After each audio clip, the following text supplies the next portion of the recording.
Hello, hi. My name is Emily Bridger. I'm a filmmaker from St. John's, Newfoundland, and I'm so excited to be here with Sherry White to talk about her brilliant, funny, heartbreaking film, Blueberry Grunt, that is screening as part of the St. John's International Film Festival's Films on the Go. Sherry needs no introduction, but I'll do it anyway. Sherry is originally from Stephenville, Newfoundland and Labrador. She studied theater at Memorial University of Newfoundland's Grenfell College campus in Corner Brook. After screening her short films Diamonds in a Bucket and Spoiled at numerous festivals, White wrote and directed the Genie-nominated feature film Cracky, which premiered at the 34th Annual Toronto International Film Festival. She then gains experience as a writer, producer, and showrunner on series such as the Shondaland crime drama The Catch, the police drama Rookie Blue, the Kara Sedgwick starring drama 10 Days in the Valley, and the CBC comedy drama Little Dog, which earned her two nominations for the Directors Guild of Canada. White is also written on and produced for Orphan Black, Burden of Truth, and Saving Hope, and she's consulted on countless other shows. Together with Tassie Cameron, White co-created the action-packed female buddy cop series Pretty Hard Cases, which premiered on CBC television in February of 2021. White served as co-showrunner throughout the show's three-season run and directed 4 episodes. She and Cameron received a Writers Guild of Canada award in 2022 for penning the episode called Bananas. So Sherry, thank you so much for being here today and for sharing this film with the festival and with all of us. I was lucky enough to be at the sold out screening in October, and I'm really excited to get to talk about this movie because I haven't stopped thinking about it since I saw it. And watching it a second time, like I feel like I could watch Harold and Vivian forever in this world you've created. I don't know what that says about me, but I'm in. So I guess I'd like to start just talking about your process writing this film. Obviously, you worked extensively in film and television, and I know this started as a short story, I think. So I guess I'm curious about your approach. Do you approach everything the same or differently? Was it different starting as a short story, and did that adaptation like what? Yeah, I'm just curious about your approach to writing this. Yeah. It is interesting because it is a very different um, process.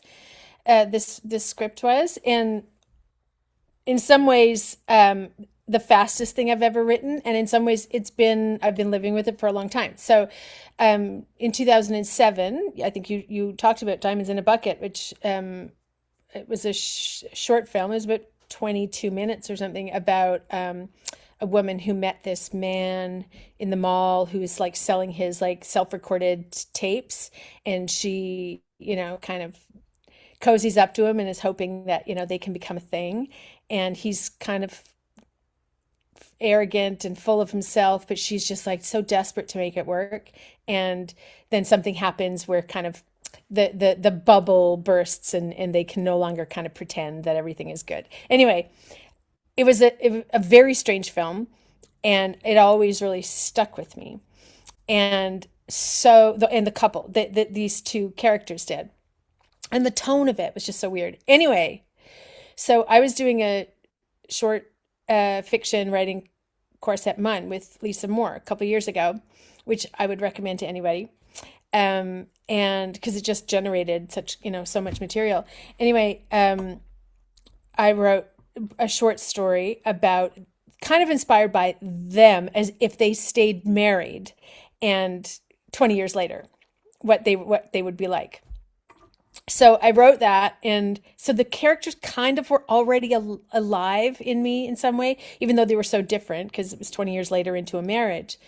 And then I knew that I wanted to make a film quickly because I'd been sort of working in Toronto for a long time, in TV primarily, and I hadn't made a film in a while, and I'd moved home a couple of years before. And anyway, I basically wrote the script version of this short story in, I think I wrote it in 4 days, gave it to Joel to read. He gave me one big note, and so I did another pass on it, and then and that was it. Basically, that was the film that I script that I submitted to Telefilm. It was very close to the film we shot. Oh, Yeah, that's wild. And that, like, I saw Diamonds in the Bucket at TIFF. I was living in Toronto then, and that always really stuck with me. So I wonder if that like is also like, I don't know, I've been sort of in this world myself. I mean, I didn't think about those characters, but I yeah, wonder if that added to. But I mean, you can feel like, I can't believe you wrote it in 4 days, but you can totally feel that these characters, I mean, they're so real. mm. And I'm curious actually, would you share what the note Joel gave was, or is that Yeah, yeah. He said because at that point, when I first wrote the script and in the short story, um, we're just dropping in on a marriage with 20 years of tension and gripes that have built into something that comes to blows. But it's not really about anything in particular. It's just 20 years of sort of resentment that built up, right? right? In the short film, that was fine and that you could do that. And then and so I tried that in the film that the resentment that they felt was just 20 years of a marriage kind of or of two people aggravating each other over time. And Joel's note was he felt that the fight needed to be about something bigger and more Okay. specific. And that was all he really needed to say. And I knew exactly what he meant because, again, in a film, when you're capturing this in 2 hours and you need to be moving towards finding out something, you needed to just find it's not just about moving towards a climactic end, but you wanted to be feeling like we were learning something more specific about things. Totally. So, The Jakey yeah, storyline. yeah. That's interesting that that came later. And the Yeah, way, that came after and it just kind of came immediately. And I had already like in the short film in the version that Joel had read, I'd mentioned that they'd had a son that was living away, but I didn't really get into much about it, but that there might right. have been a bit of tension about him too, among all the other things there was tension about. But then I just kind of was like, oh, I can see how to do this. There is something they're mad about specifically that's been building. Yeah. That's so interesting. And yeah, like I saw this movie with my husband and my sister, and like the whole ride home, we talked about it, and it was really interesting how differently, like I felt differently about the characters than my husband did, and like even in the theater, I think you could.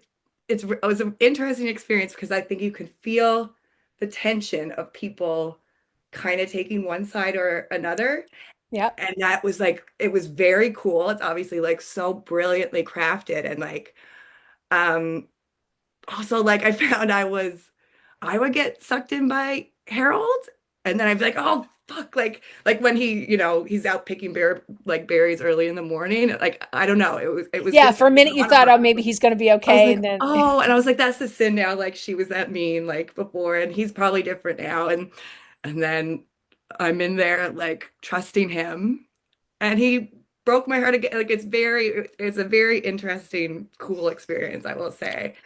yeah, Uh, I think it's also interesting. Like, I don't think I could have written, and I was late getting married in my life. Like, I actually didn't, um, um, and getting married is different than being in a relationship, which I really didn't know. Because I didn't get married till I was actually 50 or right. 51 by the time I got married. And so it was only a couple of years ago, really. But it's amazing how much it influenced my ability to write a married couple.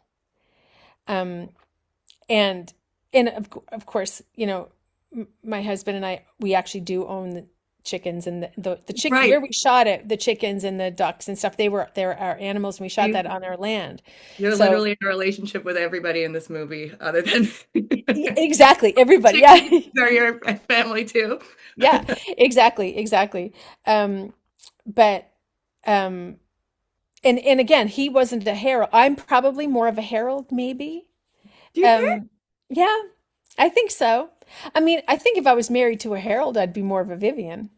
But Yeah, I think that's what the other thing. Like, it's such a litmus test. I think I'm more of a Vivian, and like this, like, I mean, it's like a master class in like passive aggressive behavior, like what you're watching. It's like so good, which I think I'm more passive aggressive than probably. a Yeah, Harold. I mean, I certainly can be. I certainly can be that. Like I think everybody can, and I think what I do think we are all guilty of is judging um, naive optimism as some, like, do you know what I mean? That Yeah. I think and then at the end of the day, you kind of have to ask yourself why. Like, Which why? I, yeah, which I was kind of like, I found like that was the beauty of it too, where I was like, well, like every scene I was kind of questioning my own self. Yeah. Because I'm like, you're kind of like switching sides as you're watching it. So it's really, really like just brilliant, interesting. Yeah. And yeah, like quite an interesting. And I was like, really, we were talking about it for days and it would come up again sometimes. Like we're, I don't know. It was really cool to watch. Really, Yeah, I really cool. have to say, like, of everything I've ever made, it's probably my most favorite thing to that I've made and to watch, like, and to discuss. And I don't know why. It's because I was able to just kind of do a slow unpacking of it, and it was still able to be funny and ridiculous in the way that people are, but also I think it just felt emotionally true to me, you know? So true. And like, so obviously you sent the script for Joel. Did you always have him in mind and for Harold?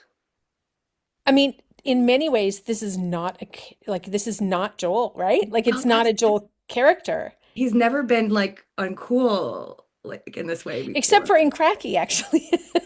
In Cracky, He's, he's still like a he was still a cool, bad guy, yeah. But no, this was very different for him. But I also know him as an actor, and I knew that in a way there was something similar to Joel. It's just different armor. Harold wears different armor than Joel, Right. but so I knew he'd be able to kind of bring a charm to it that I think also is important because the character is insufferable. So Totally. if he didn't have a bit of charm, it would be It's hard my watch. maybe my favorite performance of Joel's, and he is like so dropped in. It's so different, and yes, like that. He's so annoying and so charming, which is How do you so do? hard to Yeah, do. no. So hard to do. Yeah. Oh my gosh, yeah, it was so great. And Lisa and Percy, like, did you always have them in mind for like in terms of casting Well, or Lisa played the original right? Vivian. So I did always have her in mind because again, I love her as an actress. And to me, there's something like there's something about her that when I would give her a note, she would address the note exactly how I imagined it in my head. And that doesn't always happen, right? Like a lot of times you give an actor a note and they do something and it's good, but it's not what you pictured and you have to sort of adjust yourself. But she is Yeah. very, very tapped into how I communicate or what I'm feeling or whatever. And she's also like an incredibly good theater actor who is used to um, unpacking the text and doing the work in the text that needed to get done. That really did help. Like there's a few things we did do, like some small adjustments that were very meaningful once we were workshopping the script a little bit. Oh, that's Um, interesting. yeah, yeah, and it was her trying to understand what is it that she wanted from him, and and that she articulated in us talking about it a lot that she wanted him to share the burden that she was feeling. Oh, okay. Yeah, she just wanted him to take some of it. And he just wasn't because he couldn't. It was too painful for him. Oh, So, I don't know, it gets me emotional when I think no, about it. But like it's so it's beautiful and it's interesting. She's a theater actor too because I don't know, I found her face like she's infinitely interesting to watch and she oh like yeah, did so much with the smallest little like I don't know, she's amazing. It was incredible. yeah, yeah. Yeah. So like that was the thing is because in those ways, working with the two of them, it was such an amazing collaboration, which doesn't always happen in film because you either have way too many actors or you don't have enough time or whatever, but they were just able to really, really, really help the story and help tell the story. And then, of course, Percy, he's my son, and Yeah. any opportunity I can make him come home, I will do it. So, And he, so no, I didn't always, that character actually just sort of organically ended up in the show as a way to kind of, I think that I even, and that's, I think that I had that character as somebody they just passed, but it didn't play until I brought in that other layer. right. He didn't have as significant of a story function. He just was sort of a passerby. So I think when I first wrote it, it just kind of came out, but I wasn't imagining Percy for it. But once that I kind of had a little bit of an arc for that, and I thought, oh, maybe I could get him to come home and do it. It's so great because he played it with such tenderness too, but he's almost I saw him as like the final trial of that Vivian had to kind of pass before she could save Yeah, Harold was like, yeah, confront what yeah, happened. Like yeah. It just helped her find a tiny bit of forgiveness to see that somebody else, I mean, again, is that somebody taking, oh else, yes. Right, he does take some of it. Oh, I yeah, never thought about it like that. That's yeah, he beautiful. he's taking some of the response that he is thinking that way too, and that Oh, she sees so quickly that he doesn't need to, that it's not his burden to carry, and so that it helped her get there. yeah. Oh, Mm, that's beautiful. mm. I love that. Yeah, and I like talking about like the trials. I don't know if you had like any like I've never seen a movie like this, like the tone of it. Like I did, it was like a fairy tale. It's like a family drama. It was like a horror movie. Um, and like I don't know, it felt like watching it. And a You're comedy. There's a and bit a of comedy, the yes, and a comedy.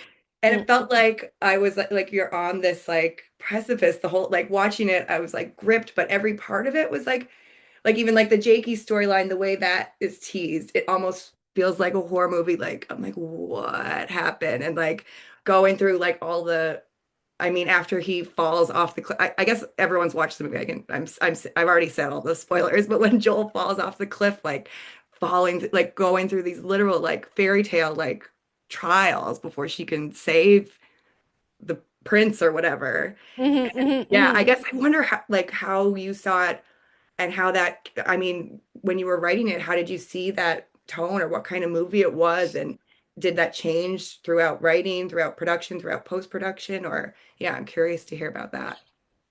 I mean, I actually do think that I felt very early on that it was a mixture. It was like a mixture of genres in a way that I'm glad you found that, because in the end I wasn't sure that that came across, but like that experience she has, say, of getting lost in the woods, that has happened to me. Um, where you go, you're so used to being on high alert all the time. And if you go Yeah. out and walk in the woods and you let yourself relax and you kind of just get lost in thought and and stop paying attention and stop being on high alert, and then suddenly you're lost, and it's almost like a punishment for not, for just relaxing for a minute. Like I've Which, had that experience. yeah, which she says in the movie, like as soon as I relax, something Something bad. bad happens, which is the whole Little Red, no, Goldilocks Goldilocks story. of it. Yeah, yeah. And so I've had that experience, and I know that that feeling of getting lost in the woods is so dizzying and terrifying. Like it really, really is. Um, and so and when you're in a state of anxiety, your life is a horror movie, even when there's nothing to be afraid of. Um, so I wanted to capture that for her, that to see that she's just in such a high state of anxiety, and then we have the ghost story in the end, and her kind of, you know, going through this epic And journey. is like so funny, I like so know. touching. I know that was amazing. That moment she comes out of the shadow. It's Yeah, so funny, and you like know it's like that horror thing too, where you're like, but it's gonna happen. Like she's yeah. gonna scare them, but like, and you want it's so good. Yeah, I just and like the score too, which even like the score made me go like, is this scary or is this funny or is this beautiful? I mean, it's all three things, but it does also keep you on this kind of, I don't know, precipice as well. So yeah, Yeah. yeah, Dwayne Andrews. Yeah, I know. I mean, and the score was a something I wanted even before I shot it, before I finished writing it. Um, I just love that idea of like taking a man, this man's mouth noise that he's constantly making and just using that as the skort because again, it's like it can move from this thing that's aggravating into this thing that's um like horrible, and also it can be enlightening and joyous, and that is the experience they have, but it sort of all comes from this need he has to sort of constantly entertain or make a racket, you know? Yeah. So good. Yeah, it's wild. And yeah, it's like beautiful, scary, annoying. Like it's yeah, all things, which is also like I talk yeah. I got me one like what's is it worse being like annoying or mean? I guess that's what I kept asking myself. And I was like, I don't know. I guess it's Yeah, worse being mean. I don't know. I mean, and again, I think what they both needed. I mean, again, if you're with somebody who's just never taking any ownership of the problems, that's wrong. But if Yeah. you're somebody who's not allowing yourself to feel joy, or and you don't think anyone else should feel joy because you want to get stuck in a tragedy, that's also kind of not fair. So they Yeah. both do need to get to where they get to in the end, you know? And it's interesting too, like I kept thinking about like containment and she like the way which I can see myself like the way you'll kind of like it's like all she feels like she can do is not experience like that's her only weapon is to give him nothing. Yeah, that's her control. That's her, yeah, Yeah. But yeah. then in the end, like she did contain her emotions in order to feel joy. Like, or that's how I saw it anyway. Like when she does speak to which like that moment is so beautiful when Jakey's on When the she speaks to phone Jakey, yeah. and it's like that she's here's him on the phone, you see her like you can see her not burst into tears, which is like Yeah, the I'm like not going to make this moment about me. and I'm then not going yeah, and then go into did you hear I learned to ride the side by side. It's like very, yeah, You interesting. can hear the lump in her throat Yes, which is when like, she's oh saying, I know, but she's holding it back. And yeah. that, Which like there's yeah, nothing like also sadder to watch than someone like holding back that sort of emotion. Yeah, it's so beautiful. Um yeah, okay, so switching gears, I have to say I love the pee poo fart of it all, like all that stuff yeah. in the movie and like like the way he goes off to build this toilet for so long. And it's like the most beautiful shot, like wide shot, like $1 million view. And I'm thinking about it, it's like, I mean, a regular person would go somewhere, like it's like he built a stage to take a shit on, kind of. And then she goes into the woods to do her pee and she gets And lost. she finds this little hole between Yeah. rocks to peek But through. I also wondered, like that shot of her between, like it almost feels like you're in a tree, like looking. Did you was that like design, or did you find that tree while you were? That rock, it was actually rocks. It was like two great big boulders, and then another rock had fallen on top of it, and it created this framing thing that we just shot through. Yeah. It was so I was like, this is great, and it's such a contrast to his big toilet.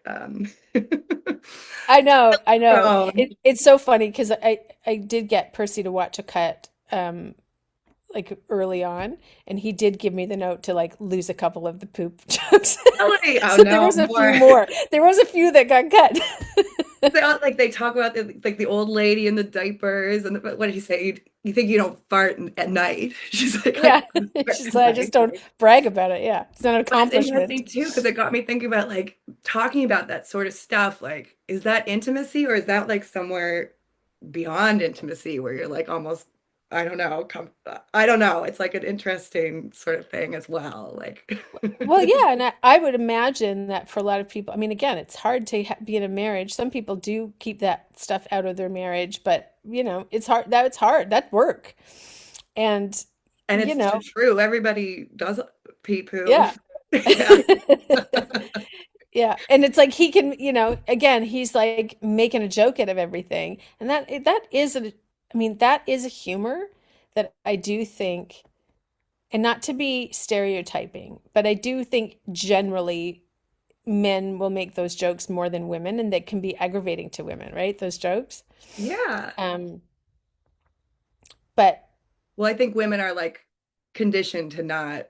Yeah, to not choke them up. provide more about our Yeah. bodily functions, like Yeah, for our exactly. For lives. sure. Yeah. For sure. Yeah. Yeah.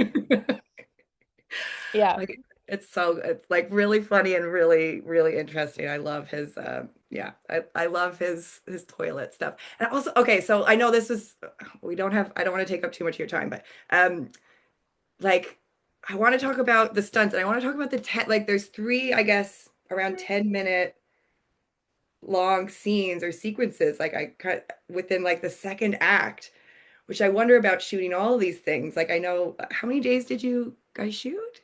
I think 18, 17, 18 days. I Wow. think. Mm.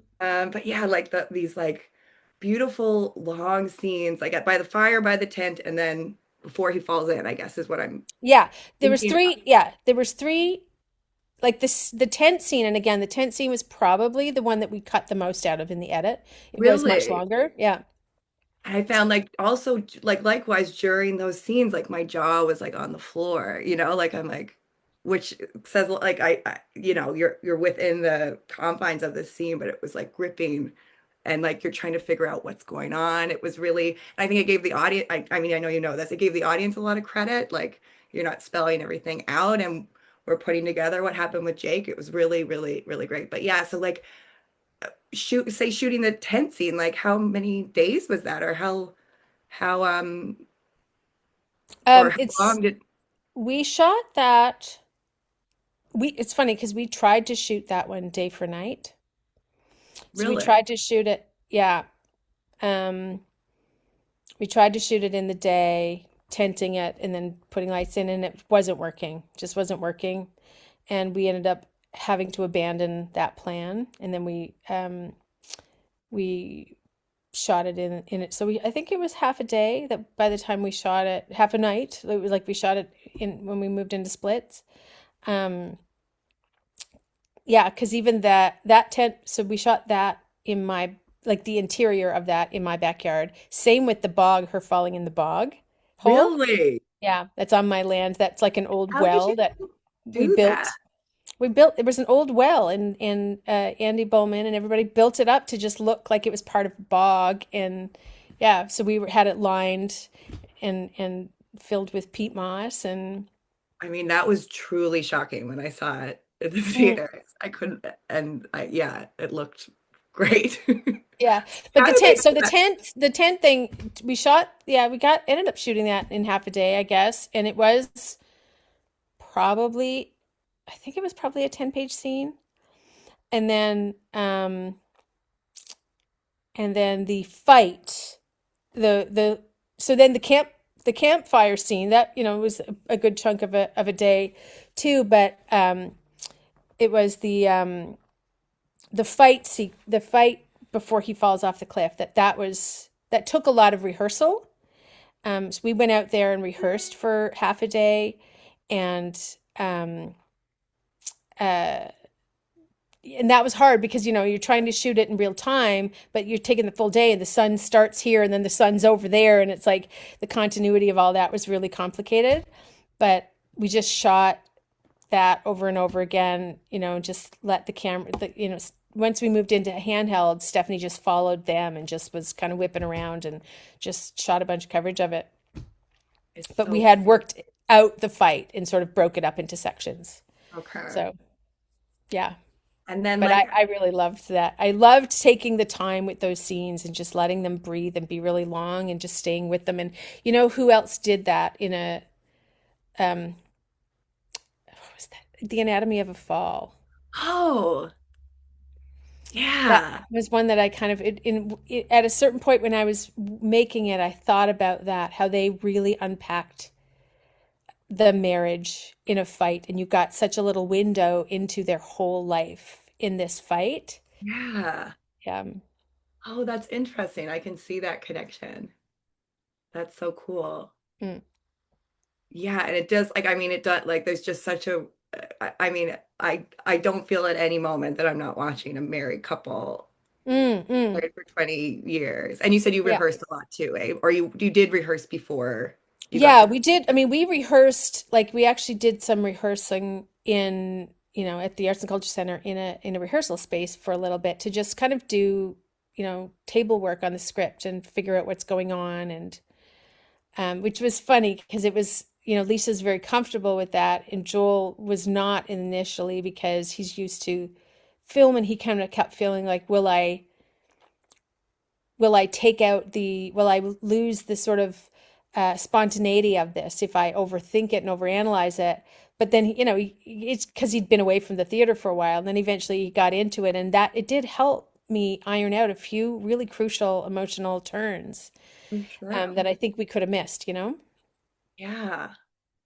It's so, and I love the way, I guess like her movement even within the tent, like she keeps trying to kind of cuddle into him and then like ultimately Yeah. like has to turn it back. Like it's fascinating to watch. It's really Well, beautiful. that again, because I said that we cut a chunk out of that in a few spots. So the movement was like so difficult to cut Oh, stuff out wow. because it just made it really, Tricky to cut. yeah, for Interesting. continuity wise, yeah.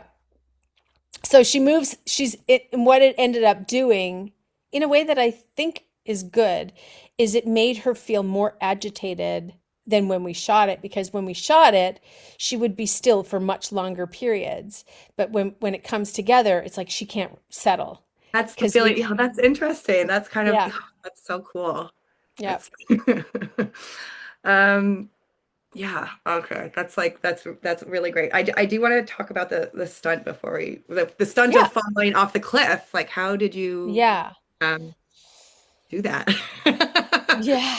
It looks I so mean, good and like I know your budget like I don't understand like it's amazing. I will say like yeah, I mean, we did a lot of work to get we had seen a picture of this cliff, the red striped cliff out in Hopewell. And I was like, oh my God, I want this cliff to be the cliff he falls off of. And I want her sweater to match this cliff.